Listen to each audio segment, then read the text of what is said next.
नमस्कार साथियों, मेरा नाम है हरीश वर्मा। मेरे चैनल टीचिंग टॉक में स्वागत है। साथियों, आज मैं आपको पढ़ाऊंगा इस्लाम धर्म के उदय के बारे में पढ़ाऊंगा। ठीक है, इस धर्म को स्थापित करने का श्रेय किसको जाता है, इसकी उत्पत्ति का कारण क्या है, उस मोहम्मद पैगंबर के बारे में व्यक्तिगत जो जीवन परिचय है उसको मैं अच्छे से आपको बताऊंगा। ठीक है साथियों, आपको जानकारी होनी चाहिए कि प्राचीन भारत के इतिहास सिर्फ 2 ही वीडियो में कंप्लीट हो जाएगा। एक तो है ये वाले वीडियो इस्लाम धर्म का उदय, उसके बाद इस्लाम धर्म के मानने वाले लोगों ने भारत पर जो आक्रमण किया, जो अटैक किया, ठीक है, उसके बारे में मैं बताऊंगा। उसके बाद साथियों प्राचीन भारत का पूरा इतिहास खत्म हो जाएगा। आई बात समझ में? साथियों, एक जरूरी सूचना है मेरी ओर से, थोड़ा स्वार्थपूर्ण, ठीक है। तो जितने भी लोग मेरे वीडियो को देख रहे हैं ना, उनमें से 70 से 75% लोग सब्सक्राइब नहीं किया है। तो मेरा निवेदन है प्लीज़ मेरे चैनल को सब्सक्राइब करना, ताकि लगातार वीडियो आप तक, आपके मोबाइल तक पहुंच जाए।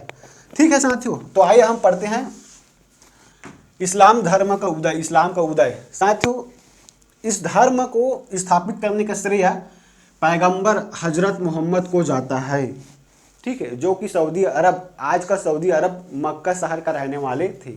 ठीक है, तो आपके सामने प्रश्न उठेगा, आपके दिमाग में चिंतन आएगा कि इस धर्म को स्थापित करने का कारण क्या था भाई, ऐसे क्या प्रॉब्लम क्रिएट हो गया था पूरी दुनिया में जो इस धर्म को लागू करने का, उदय करने का एक मजबूरी आ गई थी पैगंबर हजरत मोहम्मद को। तो साथियों, आपको जानना चाहिए कि पूरी दुनिया में उस समय ना मूर्ति पूजा का एक विशेष प्रथा चल रही थी। तो उसी मूर्ति पूजा के विरोध में ही इस्लाम धर्म का उदय हुआ है। ठीक है, जो एक काबा तीर्थ है ना मक्का में एक काबा तीर्थ है। ठीक है,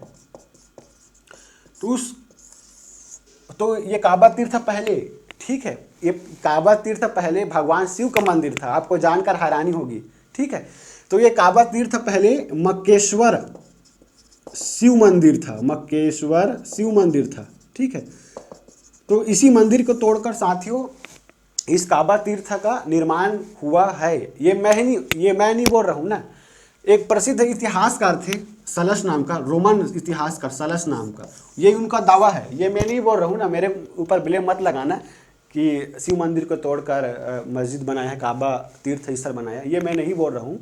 ठीक है, रोमन इतिहासकार सलस ने किया है ये दावा। ठीक है, तो उस समय क्योंकि मूर्ति पूजा चरम स्तर पर था, तो इसी मूर्ति पूजा के विरोध में पैगंबर हजरत मोहम्मद ने इस्लाम धर्म का उदय किया था।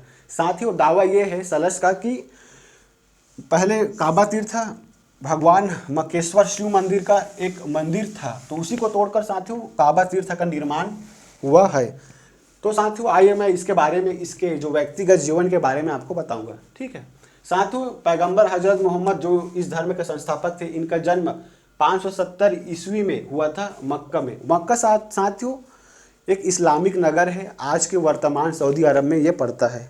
साथियों इनका जन्म एक जनजाति परिवार में हुआ था, आदिवासी परिवार में हुआ था, ट्राइब परिवार में हुआ था। ठीक है, एक कबीले में हुआ था। कबीले एक टेक्निकल शब्द है इतिहास का, कबीले का मतलब ही होता है आदिवासी। ठीक है, तो आदिवासी परिवार में हुआ था।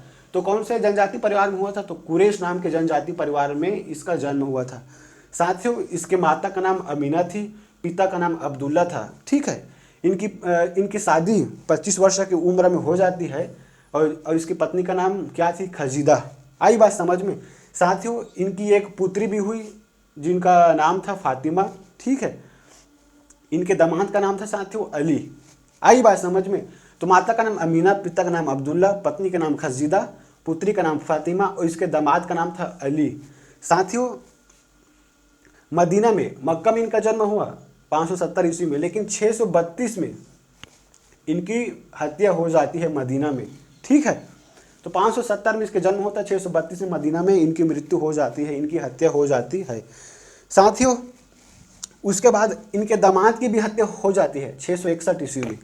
ठीक है साथियों, जो इनके पुत्र है, अली का पुत्र का नाम है हुसैन।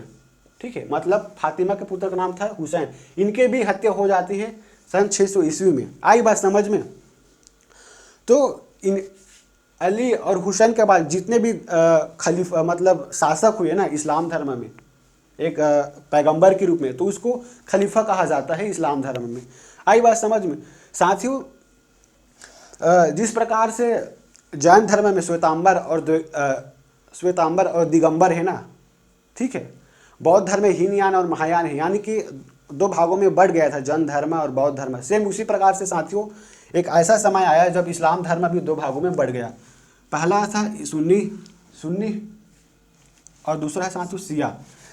सुन्नी धर्म के लोग वो है, सुन्नी फॉलोअर, जो मोहम्मद साहब, जो पैगंबर मोहम्मद साहब है ना, जिन्होंने इस धर्म की स्थापना की थी, जो उसको मानने वाले हैं, उसकी शिक्षा को मानने वाले हैं, उस फॉलोअर को, उस अनुयायी को सुन्नी धर्म के अनुयायी कहते हैं, ठीक है।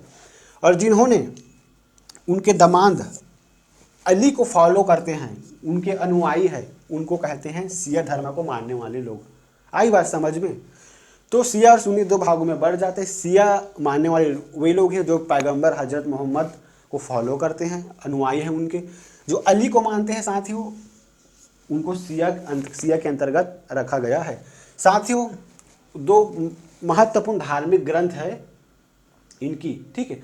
साथियों इस धार्मिक ग्रंथ को बताने से पहले ये बताऊंगा कि इनको ज्ञान की प्राप्ति कब हुई, ठीक है। तो 610 ईस्वी में इनको ज्ञान की प्राप्ति होती है, ठीक है। तो इनको ज्ञान की प्राप्ति मक्का में हीरा नामक एक गुफा में होता है, हीरा नामक एक गुफा में होता है, ठीक है। तो उस गुफा में कहते हैं कि जिब्राइल नामक एक फरिश्ता रहता था, तो उसी फरिश्ता से इस पैगंबर हजरत मोहम्मद को ज्ञान की प्राप्ति होती थी, ठीक है। जब ज्ञान की प्राप्ति होगी पैगंबर हजरत मोहम्मद को जिब्राइल फरिश्ता की सहायता से, तो पैगंबर हजरत मोहम्मद के अनुयायी ने उनको एक बुक में लिखना शुरू किया, ठीक है। तो उसी बुक का नाम है दरअसल कुरान। आई बात समझ में? तो प्रमुख धार्मिक ग्रंथ है कुरान और हदीस। तो ये साथियों एक ईश्वरीय आदेश है, मतलब भगवान का, अल्लाह का दिया हुआ एक आदेश है। मुसलमानों को ये मानना जरूरी था, ये अनुशासन लाता था, ठीक है। जब तक इसके आदेश को आप नहीं मानोगे तब तक आप मुसलमान नहीं कहलाओगे। मतलब एक ईश्वरीय आदेश है, ठीक है। तो इस ईश्वरीय आदेश को जिन बुकों में उल्लेख है उनका नाम है साथियों कुरान, ठीक। ये बहुत ही पवित्र ग्रंथ है इस्लाम धर्म का। आई बात समझ में? तो जो पैगंबर की शिक्षा है उसको हदीस कहते हैं। जो पैगंबर में जिन जिन बातों की शिक्षा दी है उनका उल्लेख हदीस में है। आई बात समझ में? साथियों 622 में 28 जून 622 में, ठीक है, 28 जून 622 में 28 जून को ना साथियों पैगंबर हजरत मोहम्मद ने मक्का से मदीना आया था, ठीक है। यही इनकी मृत्यु हो गई। तो 28 जून को ही जब मक्का से मदीना आया, इसी दिन सन 622 से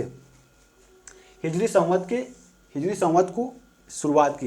हिजरी संवत दरअसल साथियों एक कैलेंडर है, इस्लामिक कैलेंडर है, ठीक है। तो 622 में हिजरी कैलेंडर की शुरुआत हुई, ठीक है। एक शब्द है साथियों नमाज पढ़ना इस्लाम में, ठीक है। एक पैगंबर की शिक्षा है कि 5 बार, कम से कम 5 बार तो शिक्षा, मतलब नमाज तो पढ़ना ही है, ठीक है, मस्जिद में जाके, ठीक है। मतलब अल्लाह को याद करना है 5 बार नमाज पढ़ के। एक शब्द है साथियों हज। हज दरअसल हिजरी से ही बना है। मक्का और मदीना में पूरे जीवन काल में कम से कम एक बार उनके अनुयायी को हज करना बहुत ज़रूरी है, ठीक है, हज शब्द। तो ये पूरा कंप्लीट हो गया साथियों। इस्लाम धर्म के बारे में आपको अच्छे से बता दिया हूँ, ठीक है। इस्लाम धर्म का उदय साथियों पैगंबर हजरत मोहम्मद ने किया था। इनको स्थापित करने के पीछे यही कारण है कि उस समय मूर्ति पूजा बहुत चरम स्तर पर था। तो उस मूर्ति पूजा के विरोध में ही इस धर्म की स्थापना हुई थी। जो मक्केश्वर शिव मंदिर है ना, उसको तोड़कर काबा तीर्थ स्थल बनाया गया। ये मैं नहीं बोल रहा हूँ, रोमन इतिहासकार सरस ने दावा किया है, ठीक है साथियों। इनका जन्म साथियों 570 ईस्वी में मक्का में हुआ था, ठीक है। कुरैश जनजाति में इनका जन्म हुआ था। माता का नाम अमीना थी, पिता का नाम अब्दुल्ला, पत्नी का नाम खजीदा थी। 25 वर्ष में इन्होंने शादी करी, पुत्री हुई, फातिमा नाम था उनका। इनका दामाद का नाम था अली। हजरत मोहम्मद की मृत्यु 632 में मदीना में हो जाती है, ठीक है। दामाद की हत्या 661, हत्या होती है ना इनकी, नेचुरल मौत नहीं होती इनकी। 661 में इनकी हत्या हो जाती है। सन 680 में हुसैन की मृत्यु हो जाती है। हुसैन कौन था? तो फातिमा के पुत्र था, ठीक है। साथियों जिस प्रकार से समय के साथ संघर्ष होता गया इस्लाम धर्म में और दो भागों में बढ़ गया। जो पैगंबर हज़रत मोहम्मद को के अनुयायी थे उनको सुन्नी के अंतर्गत रखा गया, जो उनके दामाद अली को फॉलोअर थे उनको शिया माना गया। ठीक है, दो धार्मिक ग्रंथ साथियों, कुरान और हदीस। ठीक है, कुरान दरअसल ईश्वरीय आदेश है जिनको फॉलो करना बहुत ज़रूरी था, तभी आप सच्चे मुसलमान कहला पाओगे। ठीक है, पैगंबर ने भी शिक्षा दी, हज़रत मोहम्मद ने, उसको हदीस के अंतर्गत रखा गया है। 622 में हिजरी संवत का मतलब होता है कैलेंडर है, जो इस्लामिक कैलेंडर है। ठीक है, उनकी शुरुआत होती है। 5 बार नमाज पढ़ना जरूरी है इस्लाम धर्म में। पूरे जीवन काल में मुसलमानों को कम से कम एक बार मक्का या मदीना की तीर्थ यात्रा करना बहुत ज़रूरी है। ठीक है, तो साथियों अगर यह वीडियो पसंद आया तो प्लीज़ मेरे चैनल को सब्सक्राइब करना, लाइक करना, शेयर करना। हाँ, ज़रूर याद रखना कि 70 से 75% मेरे वीडियो को सब्सक्राइब नहीं किया है उन लोगों ने। प्लीज़ सब्सक्राइब कर लेना यार। जय श्री राम।